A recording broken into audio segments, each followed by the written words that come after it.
Narito na ang Veritas Editorial, ang paninindigan ng Veritas 846 sa mga napapanahong usapin sa bansa. Pakinggan si Reverend Father Anton C.T. Pascual, ang radyo ng simbahan.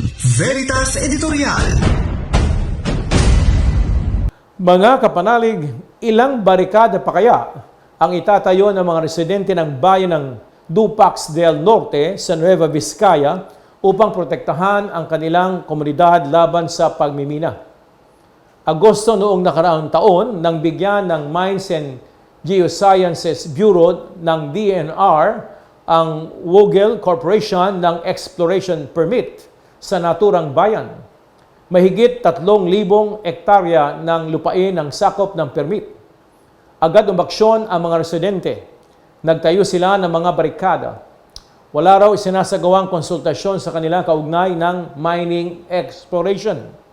Wala ring written consent na hiningi mula sa mga residente at may-ari ng mga maapektuhang pribadong lupa. Nababahala din sila, kapanalig, kasama ng ilang grupo at simbahan sa mga bantang dalan ng pagmimina sa kalikasan at sa kalusugan at kabuhayan ng mga tao. Patuloy na tumataas ang tensyon sa Dupax del Norte nitong mga nakaraang linggo matapos mag-issue ng writ of preliminary injunction ang Pambang Nueva Vizcaya Regional Trial Court Branch 30. Ipinag-utos ng korte na tanggalin ng mga residente ang kanilang barikada sa Quezon Road, isang kalye sa barangay Bitnog na dinadaanan papunta sa mining exploration site. Para kay Bishop Elmer Mangalinaw ng Diocese ng Bayumbong, lubhang nakakalungkot at nakakaalarma ang naging desisyon ng korte. Hindi lamang para sa mga residente ng komunidad, ngunit maging sa lahat ng naninindigan para sa buhay, lupa at kalikasan sa Nueva Vizcaya. May nabalitaan na rin ang Diocese na mga insidente ng pag-aabuso at pananakot sa mga residenteng mapayapang lumalaban para sa kanilang mga karapatan. Kaya dahil dito, kapanalig, umapila si Bishop Mangalinaw sa mga lokal na opisyal ng Nueva Vizcaya na mag-issue ng cease and desist order laban sa exploration activities ng Wogel Corporation. Mabibigyan daw ito ng pagkakataon ang mga otoridad na imbestigahan ang sinasabing mga pang-aabuso sa karapatang pantao.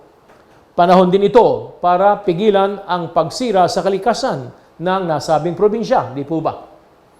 Binigyan diin ng obispo ang pangunahing tungkulin ng mga lokal na opisyal na protektahan ang kanilang mga nasasakupan. Ito po ay sagradong pananagutan. Samantala, nanawagan naman ang mamamayang Liberal Party List Representative Laila de Lima sa kapwa niya mga kongresista na magsagawa ng isang congressional investigation kaugnay ng issue. Bilang bahagi ng oversight function ng Congress, mahalaga raw malaman kung sumusunod sa batas ang korporasyon sa mga ginagawa nila sa Nueva Vizcaya at kung may mga ahensyang dapat managot sa isyong ito. Ayon pa sa mambabatas, walang kita o sinasabing pag-unlad ang makatutumba sa buhay at ikinabubuhay ng mga apektadong komunidad na nalalagay sa peligro dahil nga sa tinatawag po nating pagmimina. Katulad ng sinasabi sa mga panlipo ng turo ng Santa Iglesia o Catholic Social Teaching, hindi may tuturing na tunay ang kaunlaran kung may mga isinasantabi. Iginagalang at itinataguyod ng tunay na kaunlaran ang kabutihan at kaganapan ng bawat nilikha. Kaya naman, anumang proyekto o gawaing yumuyurok sa dignidad ng mga nilikha, tao man o kalikasan, ay bahagi po ng huwad na kaunlaran.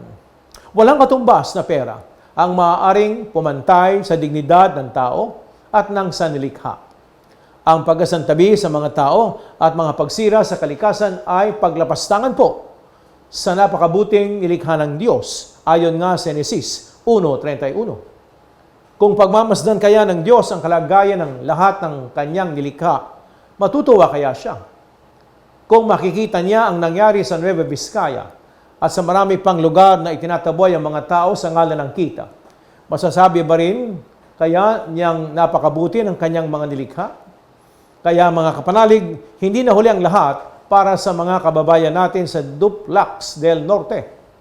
Patuloy silang tumitindig para sa kanilang mga karapatan at pinoprotektahan ang likas na yaman ng kanilang bayan. Samahan natin sila sa kanilang mga panawagan. Tayong lahat ay may pananagutang isulong ang isang tunay na kaunlaran saan mang bahagi ng Pilipinas. Sumainyo ang katotohanan.